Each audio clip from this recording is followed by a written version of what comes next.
masuala ambayo rais aligusia kwenye hotuba yake ya siku ya Alhamisi. Kwa sasa msikilizaji, wapo umefungulia redio yako au runinga yako kwa mara ya kwanza, unapata matangazo ya moja kwa moja kutoka bunge la kitaifa. Kikao cha sasa kinaongozwa na Spika Moses Wetangula ambaye tayari yumo ndani ya ukumbi, amechukua nafasi yake. Wabunge wanaendelea kuingia ukumbini mmoja baada ya mwingine, na msikilizaji, matangazo yatakujia hadi mwendo wa saa 10 ambapo tutakupeleka katika bunge la Senate.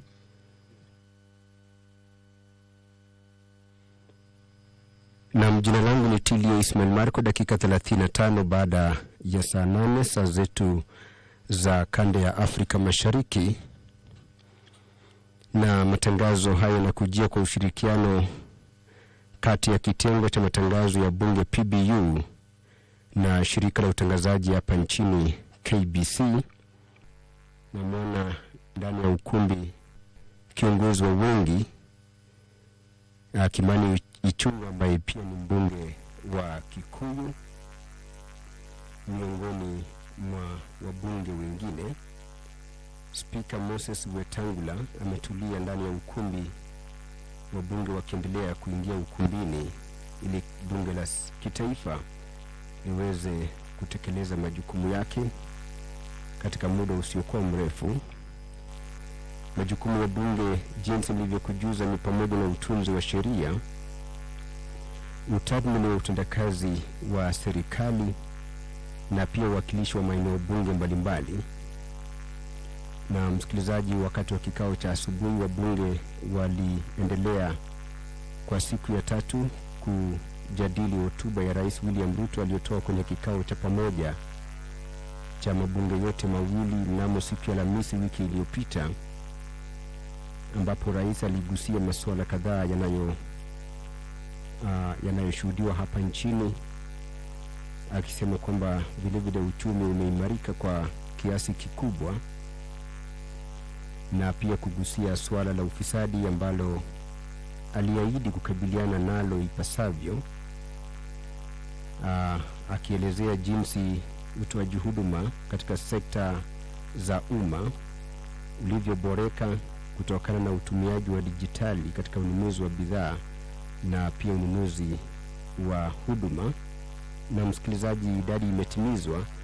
Kikao kitaanza hivi sasa kikiongozwa na Spika Moses Wetangula ambaye tayari yumo ndani ya ukumbi. Honorable members, we now have quorum to transact business.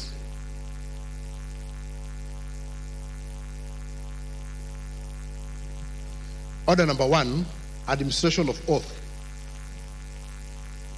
Order number 2, communication from the chair.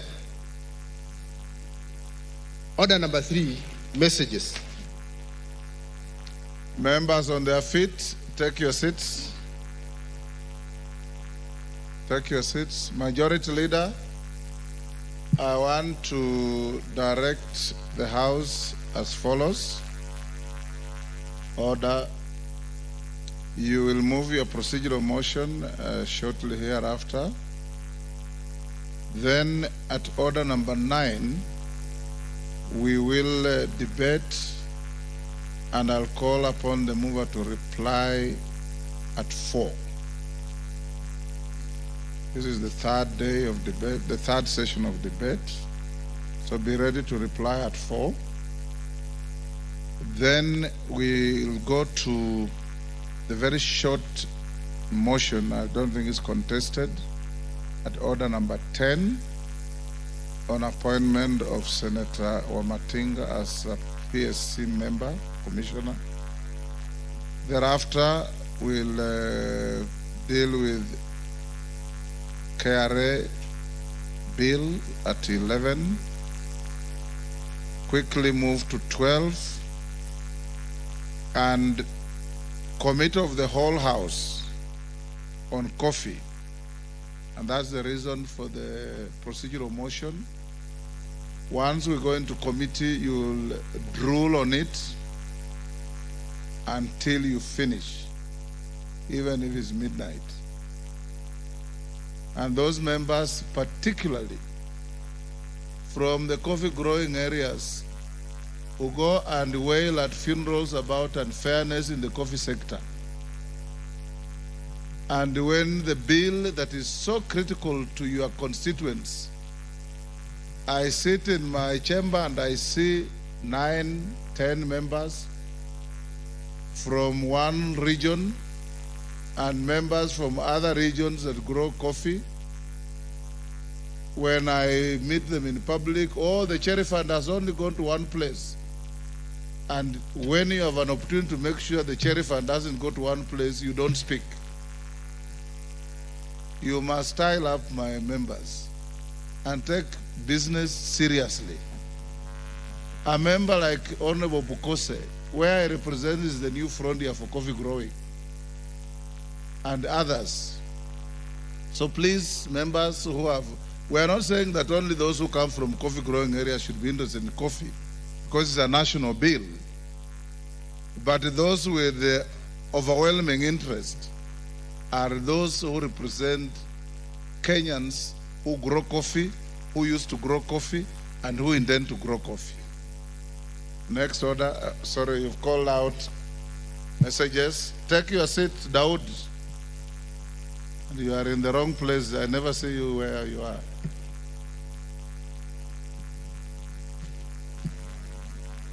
Honorable members, I have 2 short messages from the Senate. The first one is on the approval of the mediated version of the National Rating Bill, National Assembly Bill number 55 of 2022, and the Water Amendment Bill, National Assembly Bill number 33 of 2023. Honorable members, pursuant to the provision of Standing Order 41-4, I wish to report to the House that I have received 2 messages from the Senate regarding the approval of the mediated versions of 2 National Assembly bills by the Senate. The 2 messages convey that on 19th November 2024, the Senate considered and approved the mediated version of the National Rating Bill, National Assembly Bill number 55 of 2022, and the Water Amendment Bill, National Assembly Bill number 33 of 2023. Honorable members, you recall that the 2 bills were committed to respective mediation committees pursuant to Article 1122B of the Constitution following the National Assembly's rejection of the Senate amendments to the bills. You will further recall that the House considered and approved the mediated versions of the Water Amendment National Assembly Bill number 33 of 2023 and the National Rating Bill, National Assembly Bill number 55 of 2022 on 16th October 2024 and 13th November 2024 respectively. In this regard, honorable members, the approval of the mediated versions of the 2 bills by both Houses of Parliament now concludes their bicameral consideration in accordance with the provisions of Article 110(5) of the Constitution. I will now proceed to present the 2 bills to His Excellency the President for assent in accordance with the provisions of Article 113(3) of the Constitution. I thank you. The second message from the Senate is on the passage of the National Construction Authority Amendment Bill, National Assembly Bill number 59 of 2022, and the Cancer Prevention and Control Amendment Bill, National Assembly Bill number 45 of 2022. Honorable members, pursuant to the provisions of Standing Order 41-1, I wish to report to the House that I received 2 messages from the Senate regarding the passage of 2 National Assembly bills. The 2 messages convey that on Tuesday, 19th November 2024, the Senate considered and passed the National Construction Authority Amendment Bill, National Assembly Bill number 59 of 2022, and the Cancer Prevention and Control Amendment number 2 Bill, National Assembly Bill number 45 of 2022, both with amendments. Honorable members, you may recall that the National Assembly considered and passed the National Construction Authority Amendment Bill, National Assembly Bill number 59 of 2022, and the Cancer Prevention and Control Amendment number 2 Bill, National Assembly Bill number 45 of 2022 on 26th October 2023 and 20th March 2024 respectively. Thereafter, I refer the two bills to the Senate for consideration pursuant to Article 110(4) of the Constitution. The Senate has now referred the said bills back for reconsideration pursuant to Article 1121B of the Constitution. The House is therefore required to consider the Senate amendments to the two bills, and in this regard, I hereby direct the clerk to circulate the schedules of the Senate amendments to the two bills to all members as required by the standing orders. Further, the schedule of Senate amendments to the National Construction Authority Amendment Bill, National Assembly Bill number 59 of 2022, stand referred to the Departmental Committee on Housing, Urban Planning and Public Works for consideration. With regard to the schedule of Senate amendments to the Cancer Prevention and Control Amendment number 2 Bill, National Assembly Bill number 45 of 2022, they stand referred to the Departmental Committee on Health for consideration. Honorable members, I urge the two committees to prioritize their consideration and report to the House as soon as is practicable to enable the House to consider the Senate amendments to the respective bills. I thank you. Next. Order number 4, petitions. Order number 5, papers. Majority Leader.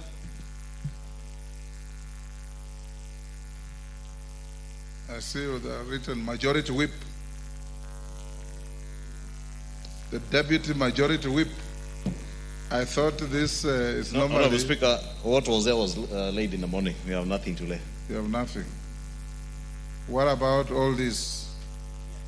Report of the Auditor General and financial statements for some schools. You don't have those?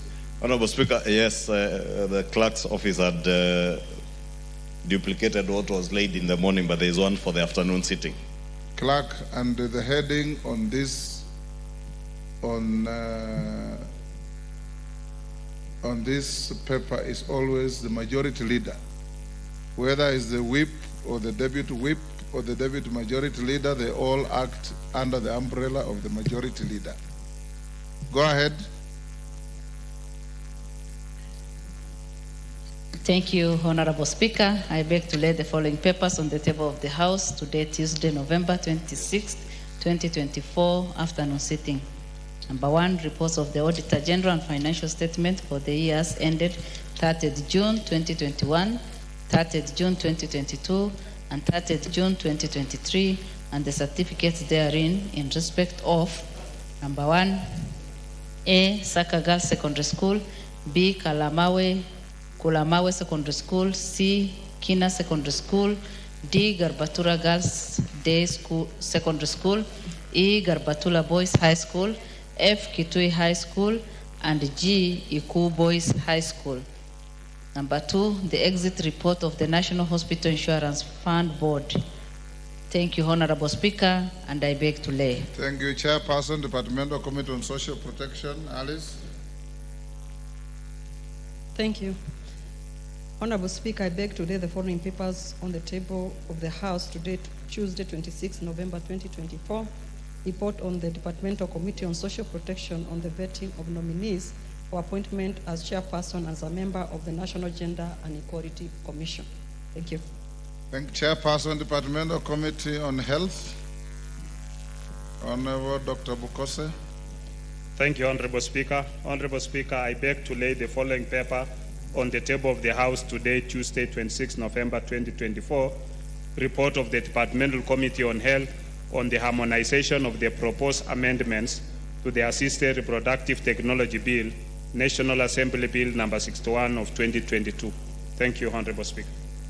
Is this the Mele or the Ambo bill? Yes. Okay. After we did the After winnowing. Yes. Excellent. Chairperson, Departmental Committee on Labor. Karemba. Thank you, Honorable Speaker. Honorable Speaker, I beg to lay the following paper on the table of the House today, Tuesday, 26th November 2024. report of the Departmental Committee on Labor on the vetting of nominees for appointment as chairperson and as members of the Salaries and Remuneration Commission. Thank you, Honorable Speaker. Chairperson, Departmental Committee on Finance and National Planning.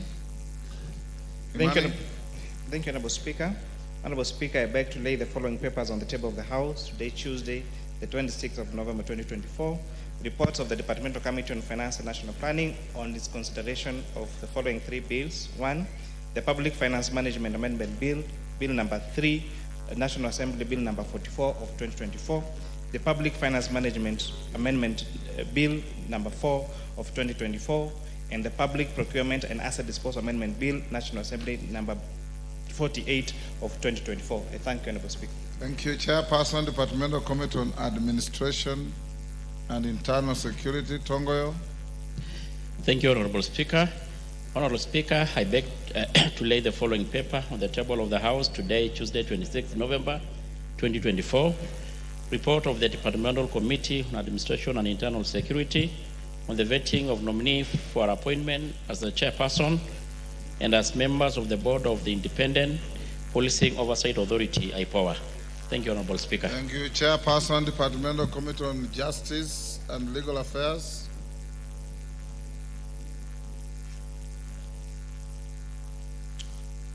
Thank you very much, Mr. Speaker. Honorable Speaker, I beg to lay the following paper on the table of the House today, Tuesday, 26th November 2024. Report of the Departmental Committee on Justice and Legal Affairs on the vetting of nominees for appointment as chairperson and as members of the Commission on the Administration of Justice. Thank you. Thank you. Next order. Order number 6, notices of motion. Chairperson, Departmental Committee on Social Protection, Alice. Thank you, Honorable Speaker. Honorable Speaker, I beg to give notice of the following motion that taking into consideration the finding of Departmental Committee on Social Protection in its report on the vetting of nominees for appointment as chairperson and as a member of the National Gender and Equality Commission laid on the table of the House on Tuesday, 26 November 2024, the pursuant to Article 230 of the Constitution and Section 3 and 8 of the Public Appointment Parliamentary Approval Act, Cap 7F, this House approves the appointment of 1. Honorable Rehema Dida Jaldesa as the chairperson of the Gender and Equality Commission, and 2. Michael Zomo Bithuka as a member of the National and Gender and Equality Commission. Thank you, Honorable Speaker. Chairperson, Departmental Committee on Labor, Karemba. Thank you, Honorable Speaker. Honorable Speaker, I beg to give notice of the following motion that taking into consideration the findings of the Departmental Committee on Labor in its report on the vetting of nominees for appointment as chairperson and as members of the Salaries and Remuneration Commission laid on the table of the House on Tuesday, 26 November 2024, and pursuant to Article 230 of the Constitution and Section 3 and 8 of the Public Appointments Parliamentary Approval Act, Cap 7F, this House approves the appointment of 1. Mr. Sami Chepkwonyi as the chairperson of the Salaries and Remuneration Commission, and 2. The following nominees as members of the Salaries and Remuneration Commission to represent the specified institutions. 1. Major General Retired Martin Kizito Ongonyi, CBS, as nominee of the Defense Council. 2. Mr. Mohammed Ahmed Abdi as a nominee of the Senate on behalf of county governments.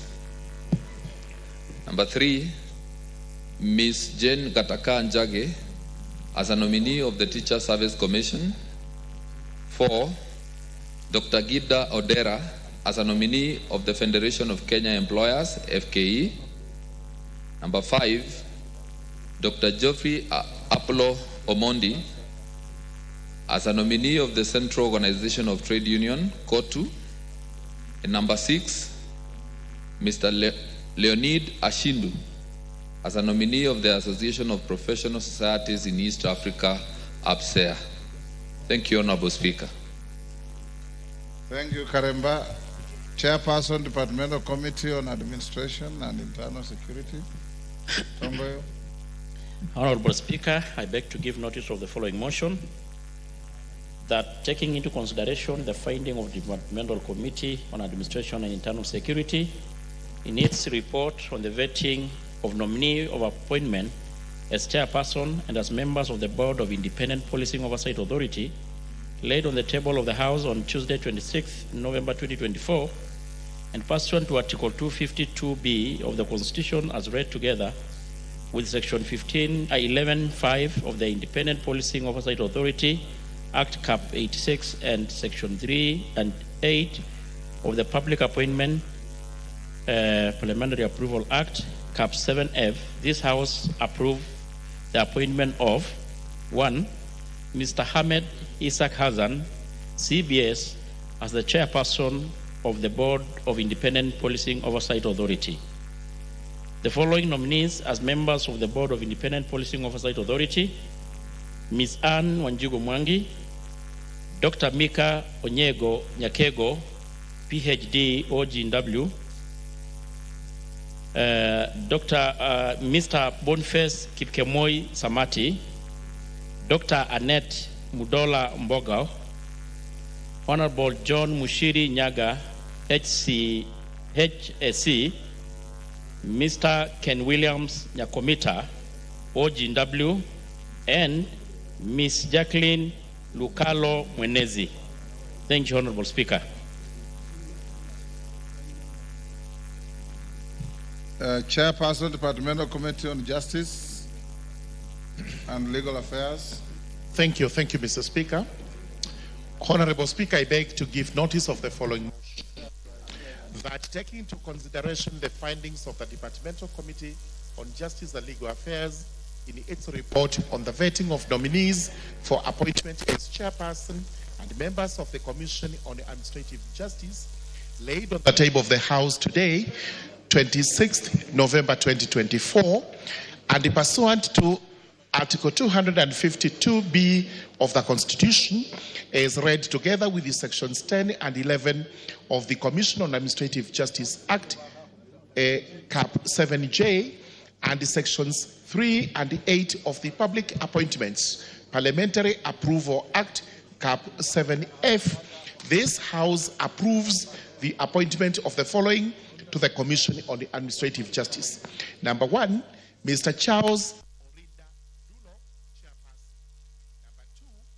Honorable Charles Njagua Kanyi, member. And number 3, Ms. Dorothy Jemato Kimengech. Thank you, Honorable Speaker. Next order. Order number 7, questions and statements.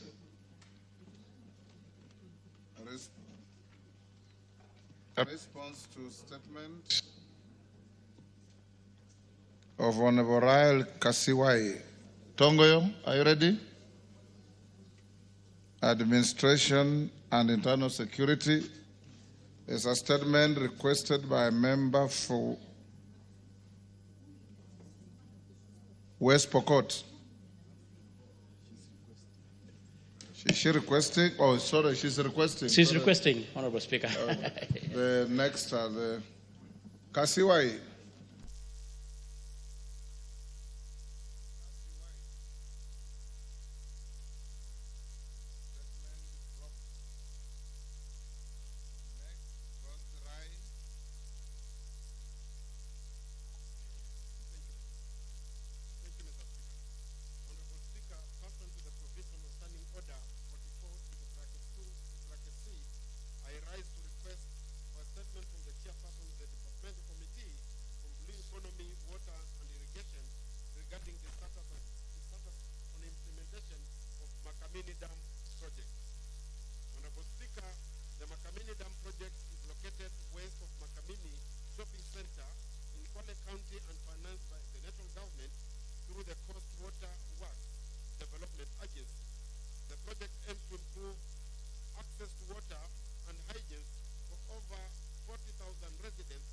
Makamini, Kinagoni, Matumbi, Mtaha, Mabesheni, Bofu, Kibandaongo, and Minyenzeni and Mwabila sublocation. It is also the second biggest project after Mwache Dam. Mwache Multipurpose Dam project, which is meant to harness the flood flows from Mwache River basin for domestic water supply and irrigation in Kwale and Mombasa counties. Despite its strategic importance, the people has been faced with inordinate delays of its construction by the Ministry of Water, Sanitation and Irrigation in 2021. Honorable Speaker, it is against the background that I seek a statement from the chairperson of the Departmental Committee on Blue Economy, Water and Irrigation on the following. A report on the status of the Makamini Dam projects, including progress report and any challenges encountered by the Ministry of Water, Sanitation and Irrigation. 2, the measures put in place to facilitate collaboration between the county government, the National Land Commission, and the County Land Office to jointly fast-track resolution of ownership of the targeted pieces of land and compensation of owners of the acquired land, and the steps taken by the Ministry to ensure timely completion of the construction of Makamini Dam Project Phase 1 and the expected date of completion. I thank you, Honorable Speaker. Bowen, Chairman, when can you bring a response next week? No, 2 weeks, Mr. Speaker. 2 weeks, you know we are breaking next week. Which 2 weeks? Let me try, Mr. Speaker, if I can have bring a response by Thursday morning. By Thursday, okay. Yes. I'd like to, Mr. Speaker. Thank you. Rashid Bedzimba.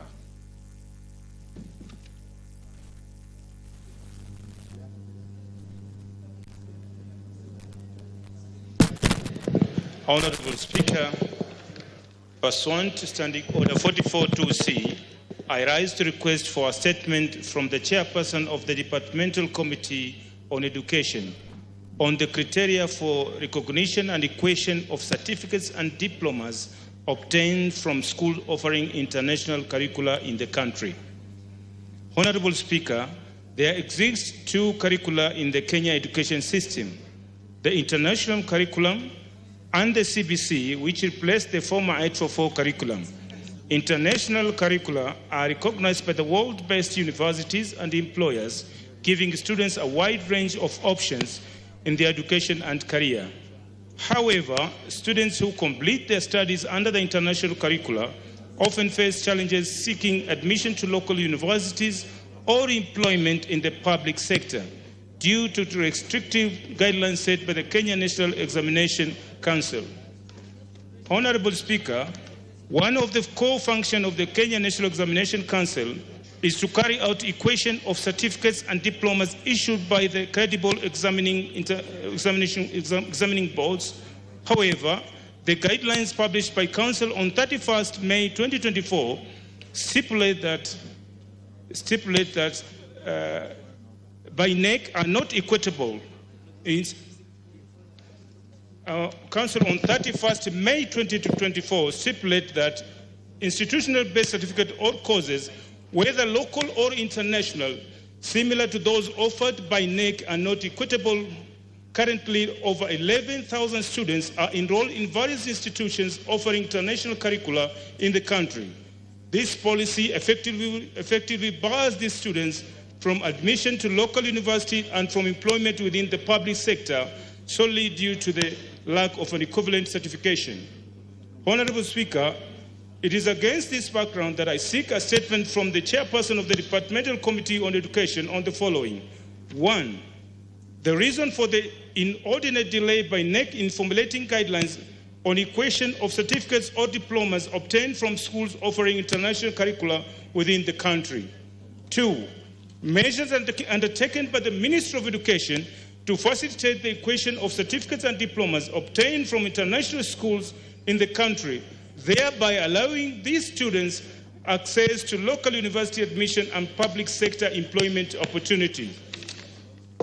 Lastly, action taken by the Minister of Education to address the challenges faced by students of international curricula who are impacted by NEC's policies. I thank you, Honorable Speaker.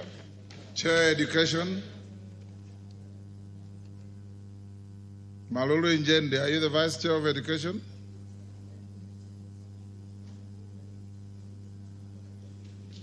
Mr. Speaker, we'll be on recess from next week. So we will organize for a meeting after the busy week next week. So we'll give a response maybe later when we resume next year. No.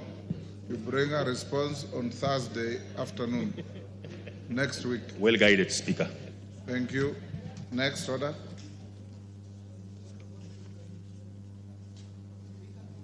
Yes, Honorable Architect Mulyungi. Give Mulyungi the mic.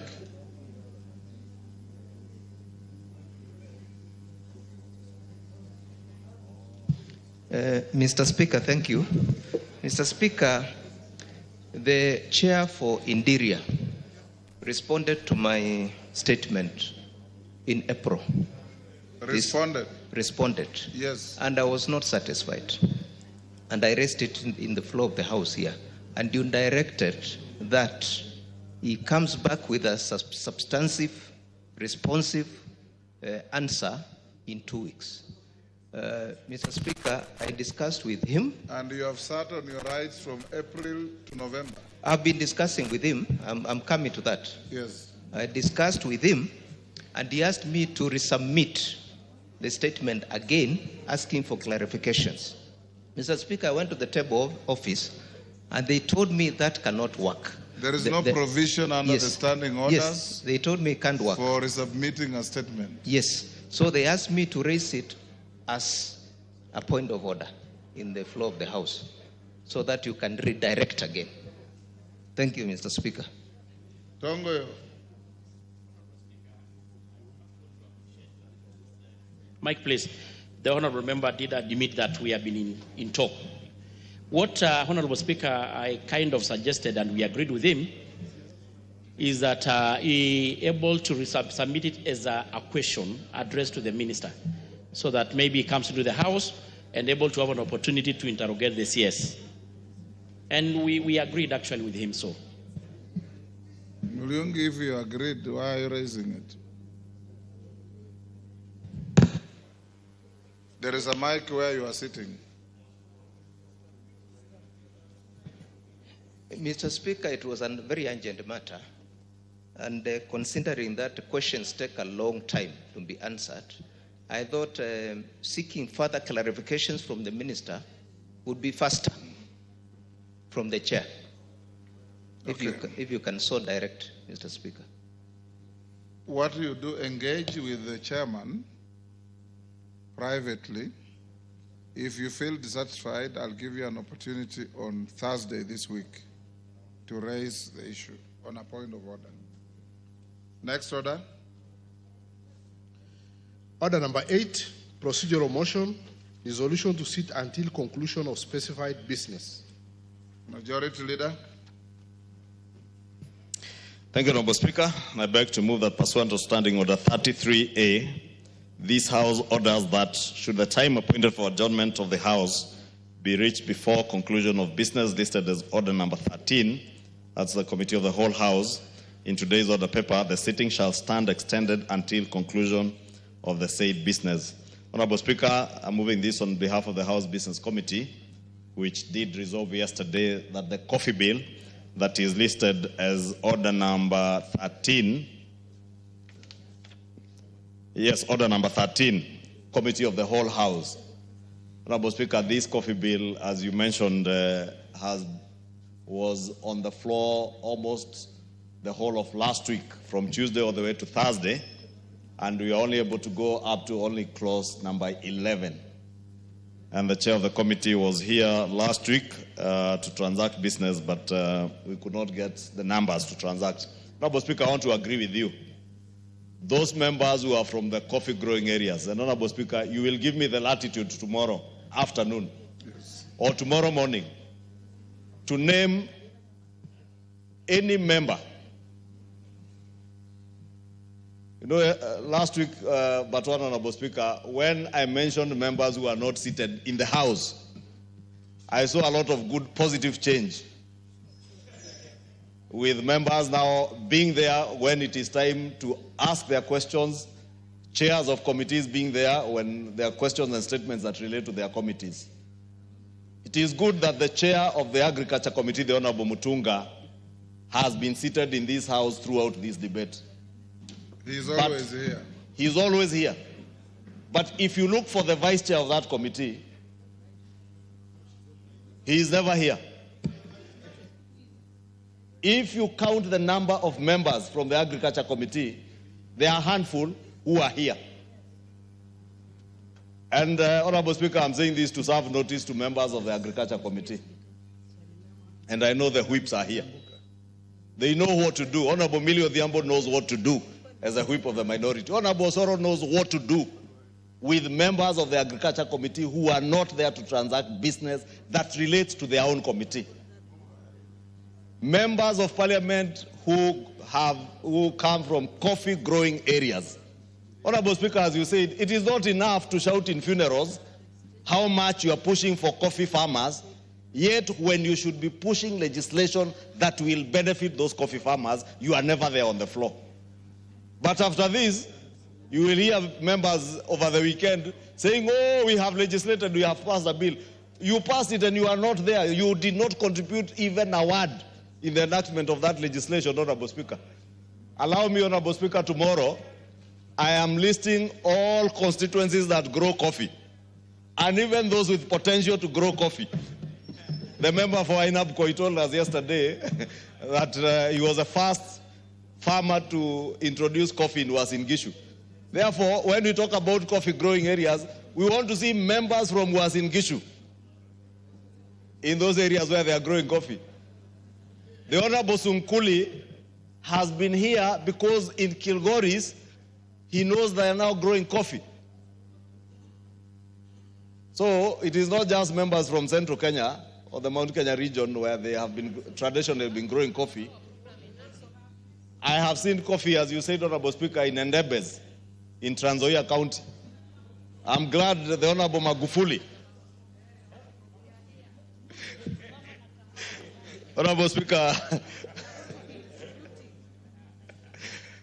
Majority Ferdinand Wanyonyi. Majority Leader, if you want to know, coffee is grown in Kiambu, yes, Murang'a, Kirinyaga, Embu, Nyeri, Machakos, Meru, Nyamira, Kisii, Kakamega, Bungoma, Machakos, Kericho, Nandi, Uasin Gishu, Trans Nzoia.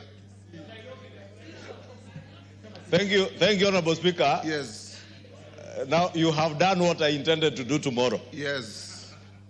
Now, members from those particular counties, as named by the Speaker, if you are not here to legislate on this coffee bill, please waste no time going to shout in funerals and in weddings and crying more than the bereaved farmers on the coffee prices, on the cherry fund. The time to act is now.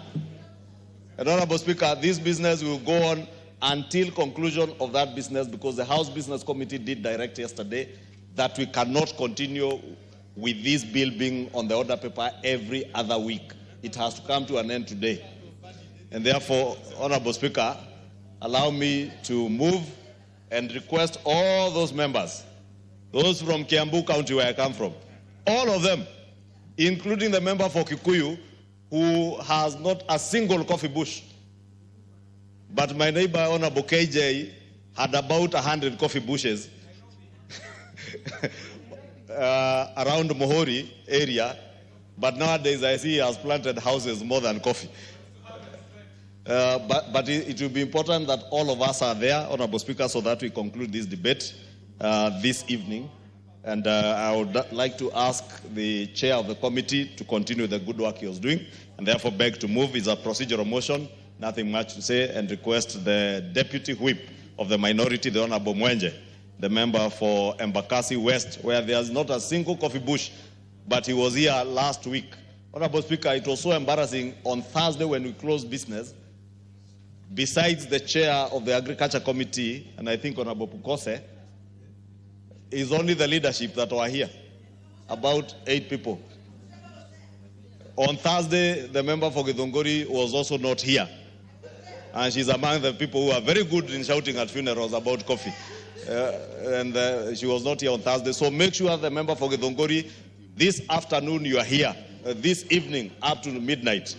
Thank you, Honorable Speaker, and I request Honorable Mwenje to second.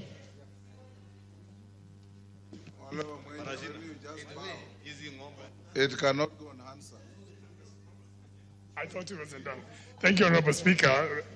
I just want to mention that although I represent a constituency where coffee is not grown, I'm also a coffee farmer in Kandara and Moranga. So my in-laws here who are busy mentioning it, and Honorable Speaker, it's important to mention that the biggest consumers of coffee is us in Nairobi. In fact, the KPCU plant is located just outside my constituency. Before it used to be in Embakasi, the larger constituency. So it's literally at the doorstep of actually my home in Molem. It's in, people call it Dandora, but it's actually Molem. So, Honorable Speaker, I will be here, and I second the motion. Thank you, Honorable Speaker. Thank you. Order, Honorable Bissau, take your seat.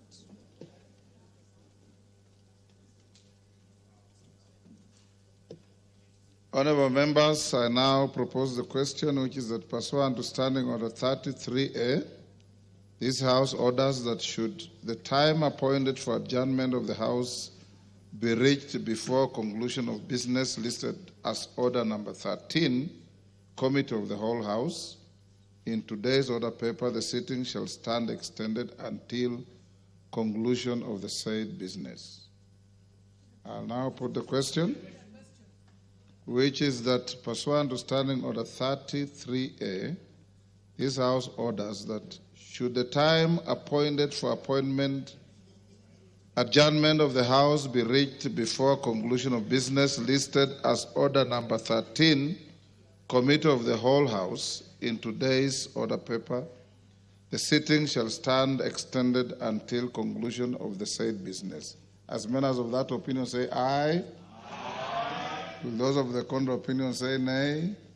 The ayes have it. It means you will sit on this particular bill until you finish or until midnight, whichever comes early. So be ready for it. And if you want to know the importance of this legislation, go back to the law books of the 50s.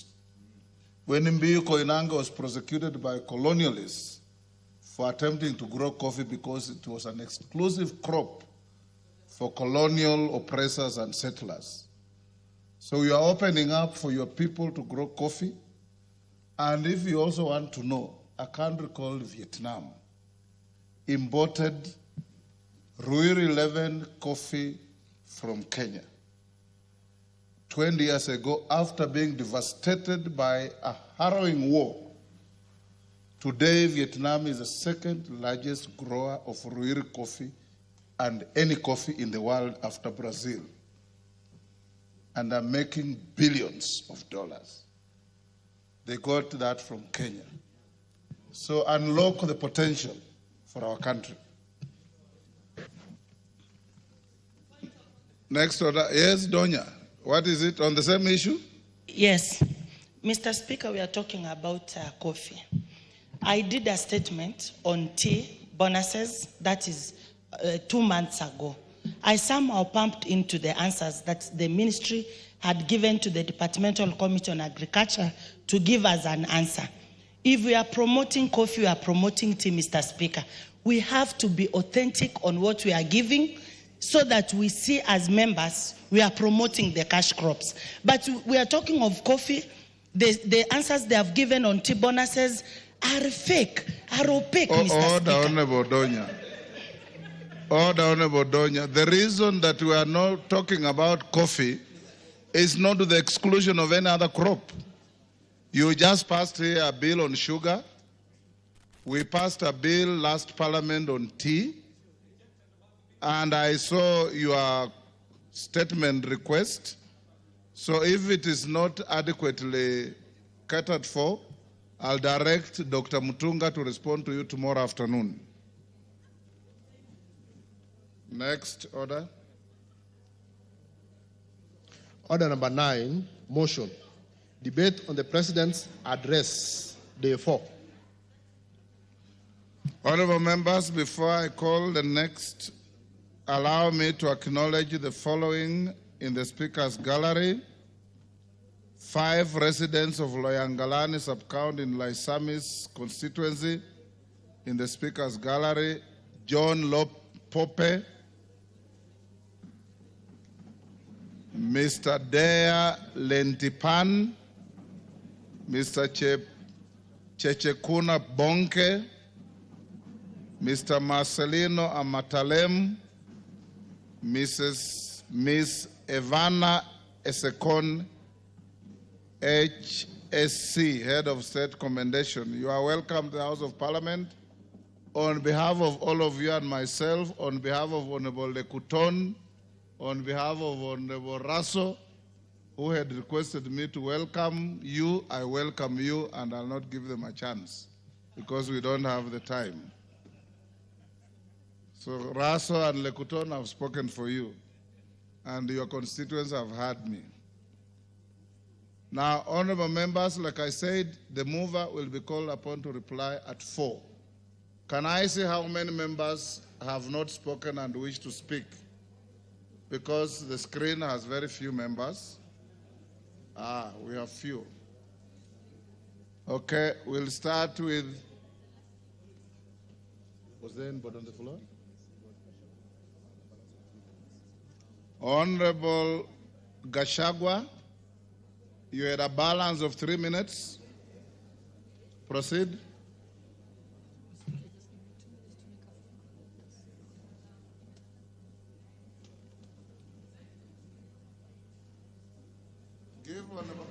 Thank you, Mr. Speaker.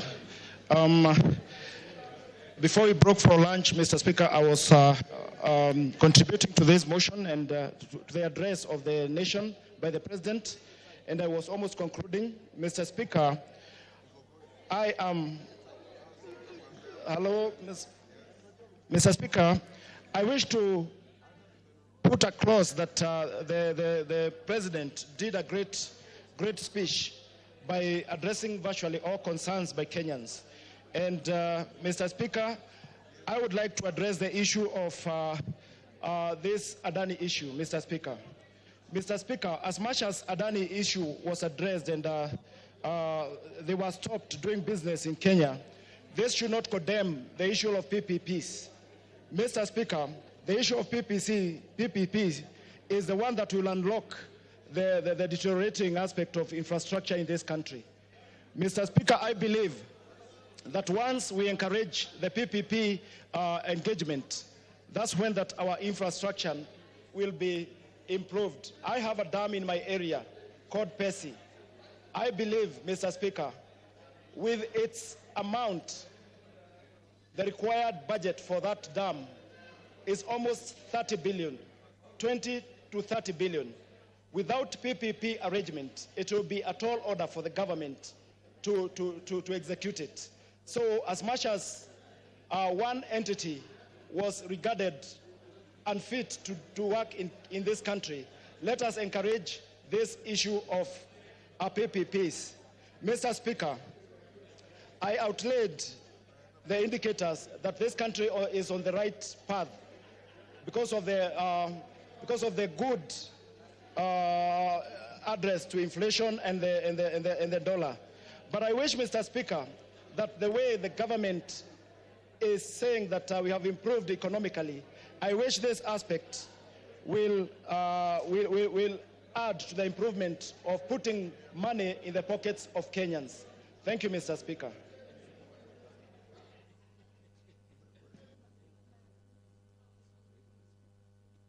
Thank you. Timothy Toroitich.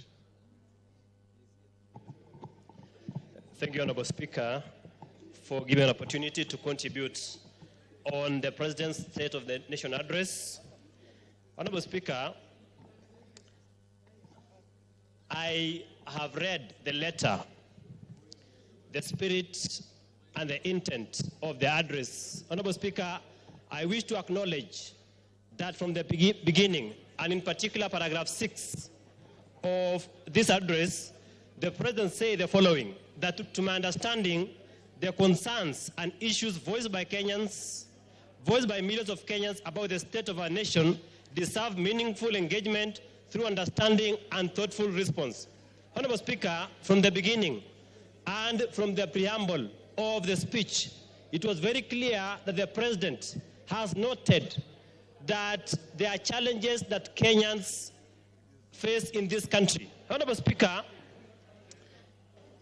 it is good that the President has acknowledged that there are certain challenges, and the purpose of this speech was for the President to assure and to reassure the nation that we are on the right trajectory. Honorable Speaker, the President touched on many things, on the issue of agriculture, affordable housing, and corruption. Honorable Speaker, on the issue of corruption, this House has an obligation to assist this President, to assist our President fight impunity and corruption. Honorable Speaker, as a House, we have an obligation. And the only way to fight corruption and impunity in this country is through a strong parliamentary oversight. Honorable Speaker, as a House, if we do not fight and if we don't stand firm and fight impunity and corruption in this country, then we shall be doing a disservice to Kenyans and the President in this country. Honorable Speaker, if you look clearly at the words of the President, these are carefully chosen words by the President. If you look at page 17, of this speech, Honorable Speaker, the President says this, that our national democratic culture expresses itself energetically through robust discourse, boldly speaking truth to power. Honorable Speaker, those are the words of the President. He said very clearly that this House and Kenyans must speak truth to power. Honorable Speaker, outside there is a perception by the members of the public that this House has become a rubber stamp of the executive, that this House has become a praise and worship of the executive.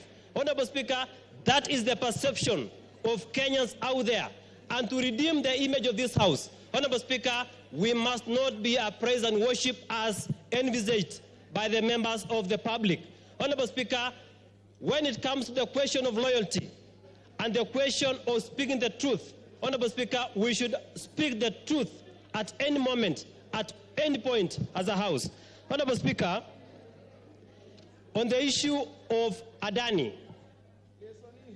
Honorable Speaker, I want to thank the President for cancelling the Adani engagement. Honorable Speaker, if you look at the speech of the President, if you read carefully, under page 23, the President says this, that in the face of undisputed evidence of credible information on corruption. Yes, KJ. Order, Timothy. KJ. Mr. Speaker, it is not my intention to disrupt my very good friend, the Honorable Toroitich. Go ahead, you have already disrupted him. My question, Mr. Speaker, is whether the member is in order to say that the public envisions for this parliament to be a praise and worship choir. And I'm sure he did not mean that the public envisions this place to be such. And I hope that maybe it is his English that is failing him, because I know he's a lawyer. There is no way he would imagine that the public envisages this parliament to be a praise and worship choir for the executive, Mr. Speaker. Timothy, is that what you said? Honorable Speaker, if you listen carefully, I said outside there is a perception by the members of the public that this House is a rubber stamp of the executive. Honorable Speaker, that is a perception that is there in the public. Honorable Speaker, I therefore will not withdraw my words, and I have said that the only way to fight corruption and impunity in this country is through a strong parliamentary oversight. Honorable Speaker, if we lapse, and the only way we can assist our president to fight impunity and corruption is by oversighting the executive. Honorable Speaker, as a senior counsel, Montesquieu, when he talked about separation of powers in this country, he envisaged that there should be a legislature, an executive, and a judiciary. Honorable Speaker, we should play our oversight role without fear or any kind of intimidation, so that we live up to the ideals of our role as members of parliament in this house. Thank you, Honorable Speaker. David Bowen. Mr. Speaker, I want to thank you for giving me this opportunity. And Mr. Speaker, the speech or the message the President read, Mr. Speaker, gave a message of hope to many Kenyans. Mr. Speaker, I want to point out some few issues which His Excellency the President talked about. Number one, Mr. Speaker, the issue of affordable housing. Mr. Speaker, we are looking at, in the next 20 or 30 years, over 70 or 60% of Kenyans will be living in urban areas. And Mr. Speaker, we cannot continue to be a country where majority of our people are living in slum areas. So, Mr. Speaker, the issue of affordable housing, Mr. Speaker, is very important, especially from the President's speech. Mr. Speaker, the President talked about the reforms which is currently happening in the health sector. The transformation of NHIF to SHA and SHIP, Mr. Speaker, is very important. Mr. Speaker, you can imagine, during the time of NHIF, all members of parliament, all of us, all the employed Kenyans, together with ordinary Kenyans, who are paying like 500 shillings, all of us.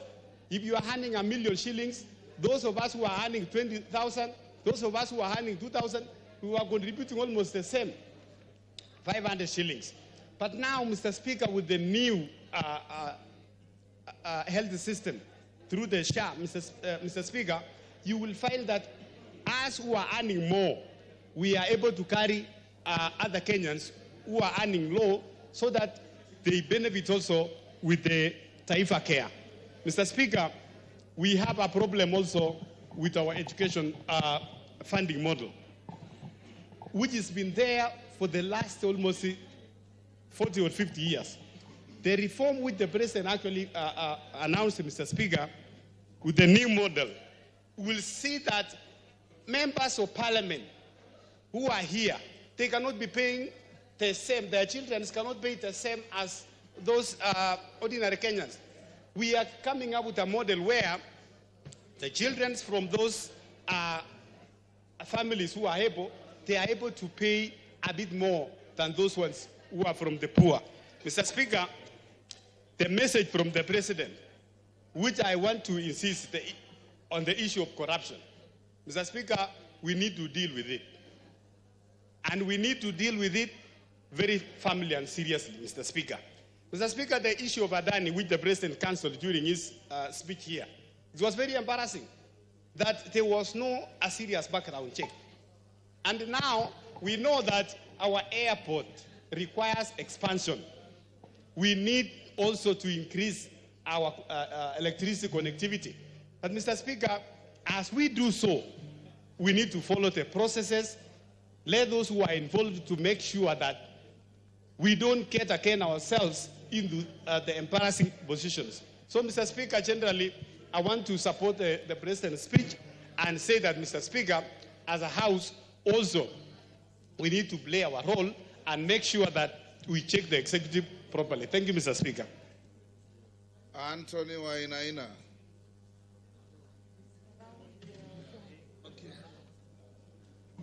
Okay. Thank you. Thank you so much, Mr. Speaker, for the opportunity for me to put a word on on the voice of the President, what he said.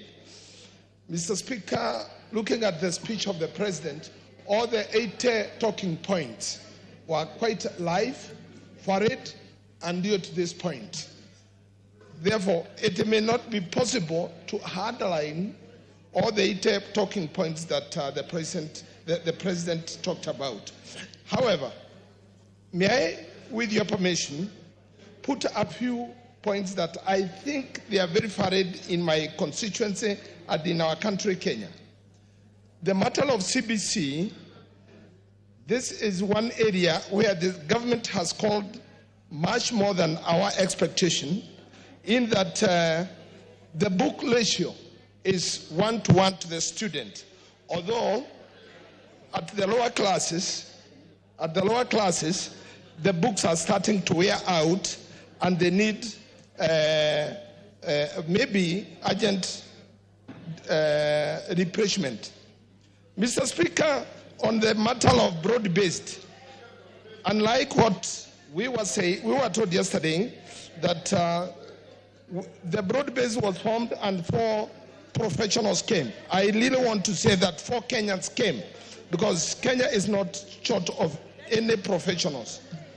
On fertilizer, this is an area that has really helped this country to maintain food security throughout the year. And in this case, I am told, and I have also seen it, that when I visited Busia some time ago, like 3 weeks ago, food was not crossing from Uganda to Kenya, but Kenyan food was crossing also to Uganda. This is as a result of subsidized fertilizer, and it has made food security in this country possible, and even possible for us to export outside our borders. On the matter of reasoning, that our president is a listening president, I would want to say that listening itself is an art in which it is not only learned in class, but it is a matter of character development.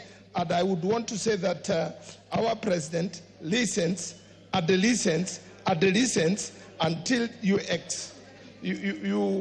exhaust what you really wanted to tell him. In this case, I want to encourage him to continue being such a wonderful listening president. We have much more to learn from him. On the matter of democratic space, this is a very wonderful area, and that is why we have investors not running away from Kenya, even when there is unnecessary noise in our country about this and that. But because we know it is democracy, and our visitors and our partners know we have a democracy, they have been able to tolerate and observe how we can do with our democratic space. However, on this matter, Mr. Speaker, I would want to say that anybody, although we have a democratic space in our country, those who are exercising the same must also exercise it with a lot of caution and a lot of goodwill to other Kenyans. We can get to a point where we exercise democracy and at the same time we risk the security of our nation. On my last point, that's the job creation in and outside the country. Mr. Speaker, I would wish that this parliament asked to witness all those students, all those workers who have gotten opportunities outside Kenya. It would be such a good gesture if, like our members of parliament, escort those going to the country, and in that case, it will be a witness to the whole nation and outside our country that it is happening and it has happened. Mr. Speaker, I really want to emphasize the need also for Adani. When we say about Adani, and this parliament needs... Your time is up.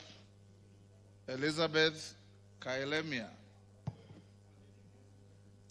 Thank you, Honorable Speaker, for giving me this opportunity to be able to talk on this speech by our President. The President's statement reflects a multifaceted approach addressing corruption, gender-based violence, economic stability through inflation control, educational empowerment via teacher hiring and healthcare accessibility through SHA initiatives. The President has made commitment to address corruption, particularly targeting leaders involved in malpracticing or misappropriating public funds. The focus on corruption is critical as it undermines public trust and diverse resources meant for development. The President's stance indicates a willingness to confront powerful critics and hold them accountable, which is essential for restoring integrity in governance. About femicide, the alarming rise in femicide or the killing of women based on their gender has prompted the President to pledge decisive action against perpetrators. The reference to the 16 days of activism campaign highlights an international effort aimed at raising awareness about gender-based violence and advocating for women's rights. This initiative seeks to mobilize communities and governments to take concrete steps towards preventing violence against women and ensuring justice for victims. The President's commitment suggests an acknowledgement of the severity of this issue and a determination to implement policies that protect women. On inflation, in addressing inflation, the President claims that there has been a decrease in the prices of basic commodities since he took office. This assertion is significant to inflation directly impacting the cost of living and economic stability. A reduction in inflation can indicate effective economic management and policies that support consumer purchasing power. However, it is a crucial analysis to analyze economic data from credible sources to verify these claims, as inflation rates can be influenced by various factors, including supply chain dynamics, government policy changes, and global market trends. On education, I want to applaud the President on the ongoing commitment to hiring teachers, reflects on understanding of the importance of education in national development by emphasizing empowerment through education. The administration aims to enhance teaching quality and accessibility. This initiative could lead to improved education outcomes, which are vital for fostering an acknowledgeable workforce capable of contributing to economic growth. On health insurance. The social health insurance SHA programs offers numerous benefits aimed at providing universal health coverage. By encouraging registration in SHA, individuals gain access to essential health services without facing financial hardship due to medical expenses. The emphasis on universal health care aligns with global health goals aimed at ensuring that all individuals have access to necessary health services without suffering financial difficulty. Samuel Moroto. Thank you very much, Mr. Speaker, for also giving me time what I have. I want to sincerely thank the President, him as a person, because I've known him for a long time and we've worked with him. He's a guy who is out to see to it that human beings, especially those Kenyans are here, are benefiting and they're improving in their lifestyle. But, Mr. Speaker, I have a problem with those people who are supposed to assist him to reach those objectives that the Kenyans are after, and they're saying to see that they realize the good things from the President. For example, you've mentioned about the coffee in Trans Nzoia. But if you see what is happening now in Trans Nzoia, especially on the land issue, there is a lot of corruption cartels from the Ministry of Land themselves, selling out day and night. And I don't know where they're getting some title deeds given to people.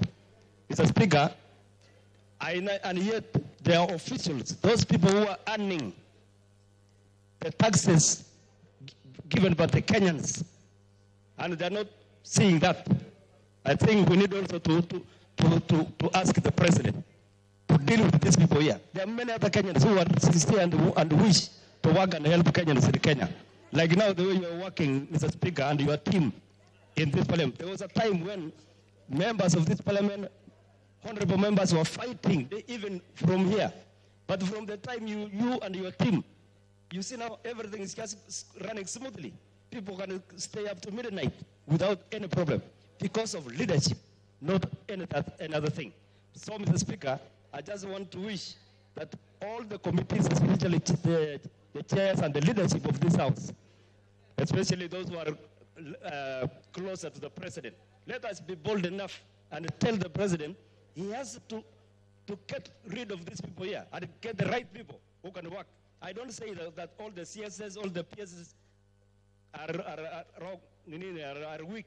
There are those who are really working hard, like the team of security. You see now even some of us in the North Rift.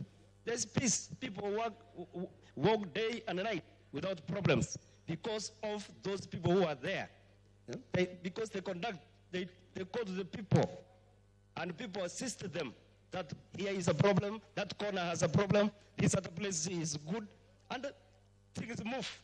So the President has to see to it that those who are with him, because he's just talking, like now what we are reading, when the speech I've read from the first page to the last, it's really smart, but the fruits that will come from there, nothing. So, Mr. Speaker, I want to stop there. Thank you very much.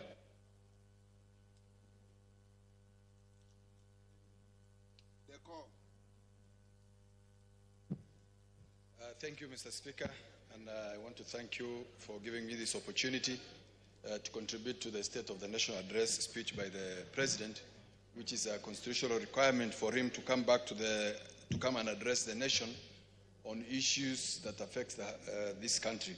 Mr. Speaker, I would like to say the President for sure addressed many issues of concern to this country and to the people of this country. And many of those issues were based on hope. The fact that we have been having a very difficult time during the last 2 years of his governance and leadership, Mr. Speaker, the President, in addressing the nation, addressed very fundamental issues of concern to our people and our country. And one of the issues that he's raised was the issue of the improvement of our economy, the cost of living, and we witness as a country that there is improvement on the issue of our economy. The fact that the prices of fuel and dollar have come down, the issue of the cost of living in terms of food production, the prices of food and commodities coming down. All indicators, economic indicators, show that this country is heading towards the right direction. And this is as a result of the policies and the foundation the President has laid since he took over office. We all know as leaders and as people of this country that this country was doing very badly when this President took office. And now all indicators are that the country is taking a very good direction, and hopefully by the end of this term of 5 years, we'll have this direction we have taken, will go that way, that direction we have taken.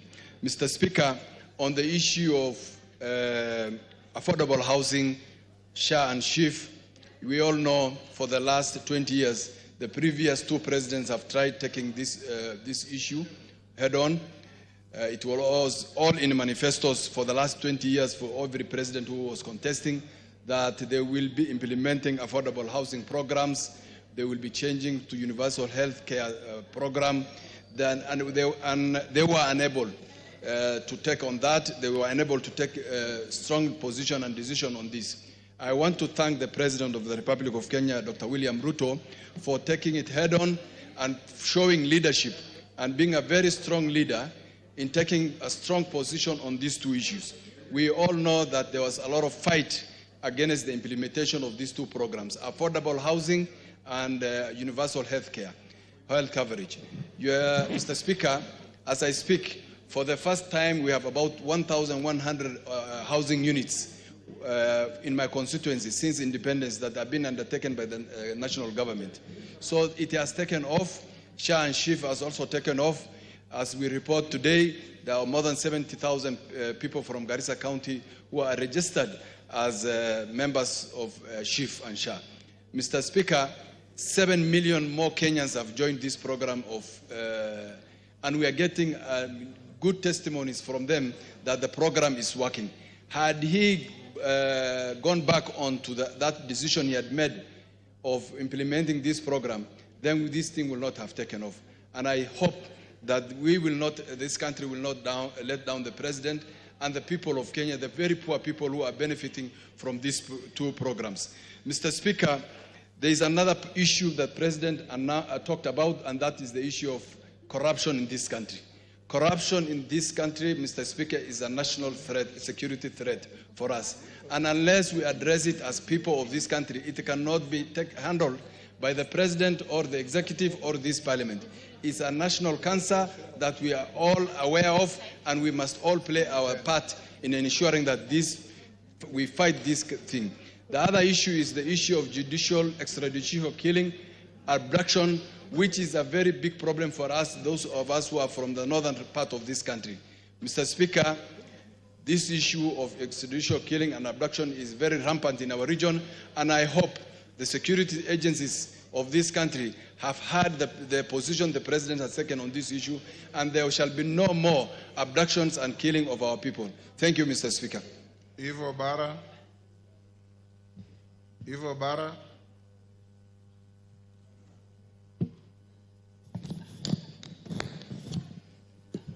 Thank you very much, Mr. Speaker. Apologies. I was engaged with my sister here on another matter, but nevertheless, I also want to stand.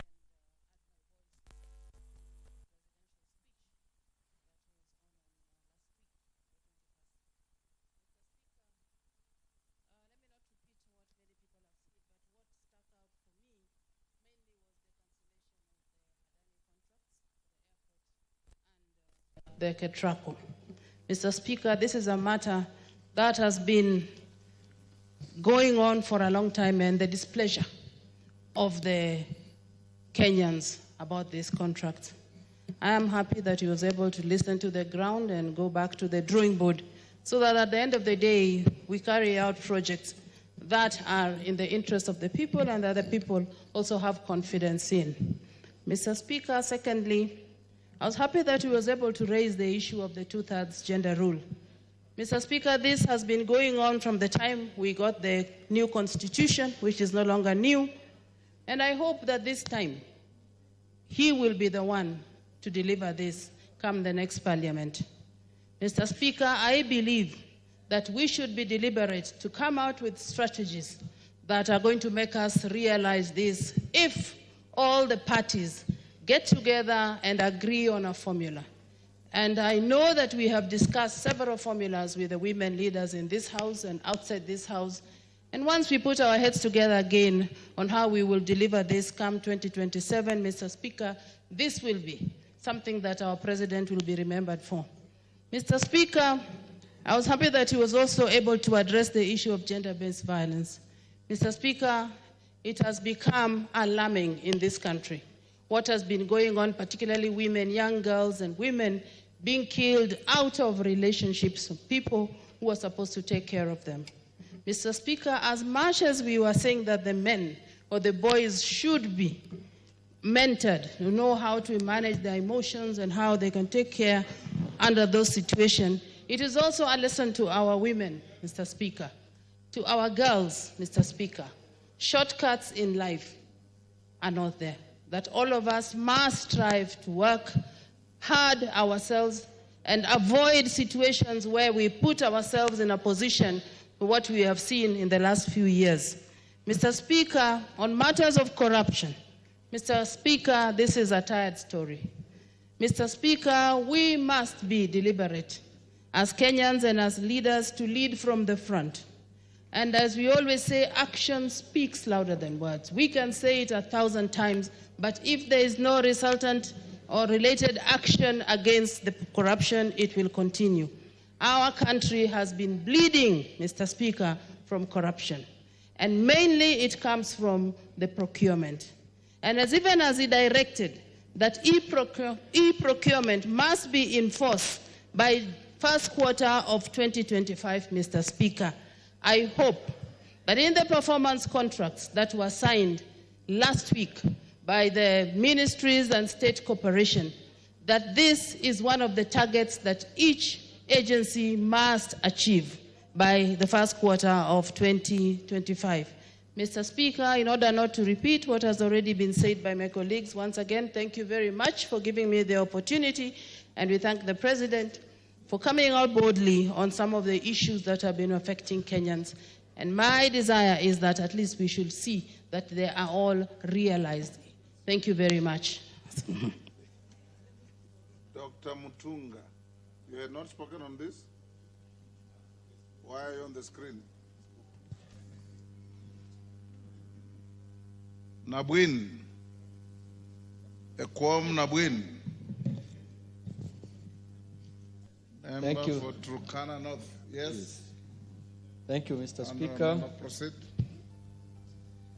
for giving me this chance to talk to the speech, the presidential address. Mr. Speaker, sir, one of the things that came out is the President has committed to listening, to be a listening president, meaning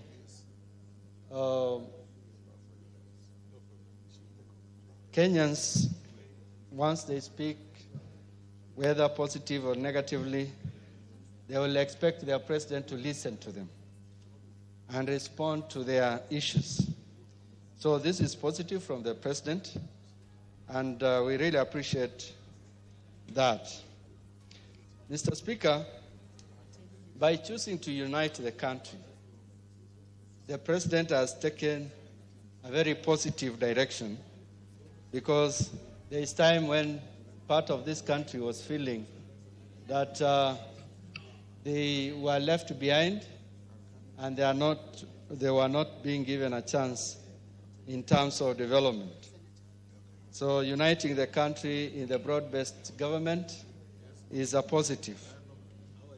Mr. Speaker, the president was able to identify and put forward a number of successes that the government have been able to implement. But Mr. Speaker, we are looking at a number of other things that some of our communities are looking forward to from the government, from the executive. The pastoralist community want to utilize their mainstay and make it more economic than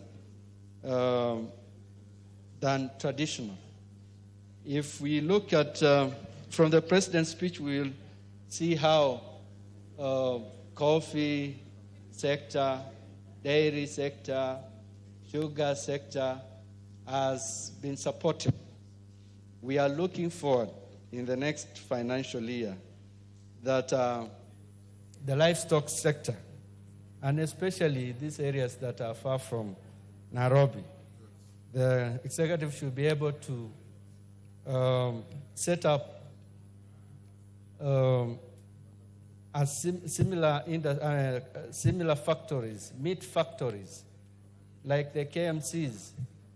If we can have a number of sub-KMCs, like in Turkana, where it is said we have the largest number of, say, cows, largest number of shots. What happens this time, Mr. Speaker, is we're transporting our livestock all the way from Turkana, many miles away from Turkana to Nairobi. If in the next years that are coming, maybe the next presidential speech or address, you'll be able to give a positive or something that has been done those sides of the country. Mr. Speaker, the other thing that has come out from the address is one of the things that we feel we needs to be done in this country is the corruption.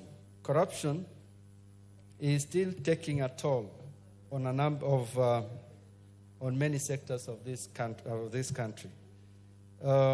It seems, and this is a feeling of most Kenyans, the institution that is meant to fight corruption is facilitating corruption, because no action is being seen to be taken by this institution. Kenyans have eyes to see corruption activities or actions that are being undertaken, especially by governments or counties, but nothing is happening. So, Mr. Speaker, we're looking up to this institution for action. Lastly, Mr. Speaker, I want to mention something about the way we are. Your time is up.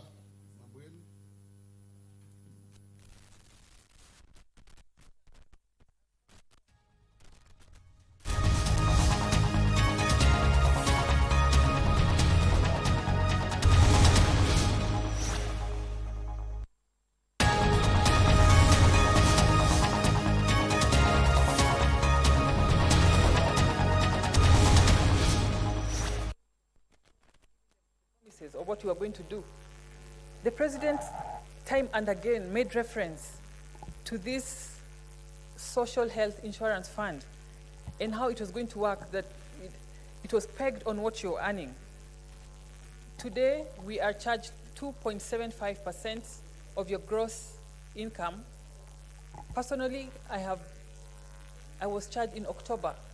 I paid 32,000, up from the 700 that I was paying before. I'm sure those who earn less, the bottom deduction is 300 shillings, down from 500 shillings, Mr. Speaker. And that means that when all Kenyans are covered comprehensively, we will have less harambes to attend to. We cannot complain about the 32,000 shillings that we are getting deducted, because that is just a drop in the ocean compared to what we give every day through M-Pesa, through physical harambes, and assisting other people sort their health issues. I don't know if Kenyans know that previously you could find somebody stabbed by the roadside, and you could not dare take that person to hospital because you would have to cover their costs. Under the Social Health Insurance Fund, you can freely take that person to hospital for emergency care because they are covered. The chronic illnesses are also covered. We are now going to improve our facilities so that we do not have to travel out of the country to get this vital treatment and to do harambes, Mr. Speaker. And for me, if this government doesn't do anything else, if we fully implement the SHA and the SHIF, we will have done enough for our people. We will have done God's work. Because to me, as a leader, that is what we are called to do. Mr. Speaker, the President also took his time to reassure Kenyans that the housing project, apart from employing many youth, that it's going to have houses available to its citizens in an equitable manner. That there will be no favoritism, and he encouraged as many people, as many Kenyans as possible to apply for these houses in an open platform where it's not a physical kind of application, so there is no favoritism. It is a fair platform, Mr. Speaker. Mr. Speaker, the President also noted the steps we have made. We having young Kenyans get gainful employment and meaningful employment abroad. Previously, we used to export labor. We used to export a lot of unskilled labor in the Arab countries mainly. But because of the involvement of the government, we're having bilateral negotiations, and we are onboarding new countries that we have never had relations before, like Jordan and others, Mr. Speaker. And Kenyans should take advantage of this to get skilled jobs, to export skilled jobs out of the country, Mr. Speaker. I'm glad that the President talked about the abductions. It has been